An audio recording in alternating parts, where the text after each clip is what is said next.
শিক্ষার্থী বন্ধুরা, এই যে 17 নম্বরে একটা লজিক সমীকরণ দেখছি, এটাকে আমরা করব, সরল করব।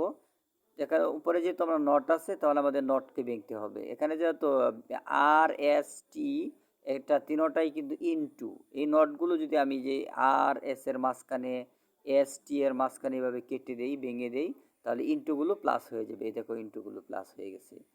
আর এখানে যে প্লাসের উপরে এখানে ভেঙে দিলাম, এই প্লাসের উপরে এখানে ভেঙে দিলাম, এই প্লাসগুলো কি হবে, ইনটু হয়ে যাবে। মনে রাখবে, যখন নট ভাঙবে প্লাস থাকলে ইনটু হয়ে যাবে, আর যদি ইনটু থাকে তাহলে প্লাস হয়ে যাবে। এটাই সূত্র, এটা ডি মর্গানের সূত্র। এখন দেখো, এই যে আমরা এই আর এস টি দিয়া এই সংখ্যাটার সাথে গুণ করে নিব।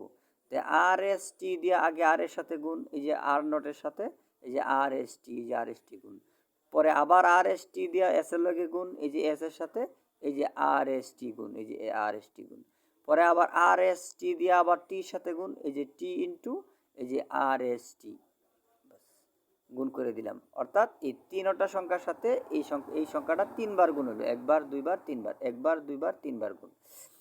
এখন দেখো, আমি এখানে সাজায় লিখতেছি, এই যে আর নট দুইটা আর নট মিলে একটা আর নট হয়, এমন একটা সূত্র আছে। দেখো এ নট ইন্টু এ নট সমান একটা এ নট।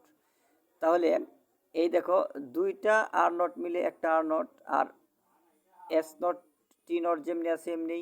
এখানে দেখো, এই যে এই দুইটা এস নট মিলে একটা এস নট, আর নট টি নট যেমনি আছে এমনি।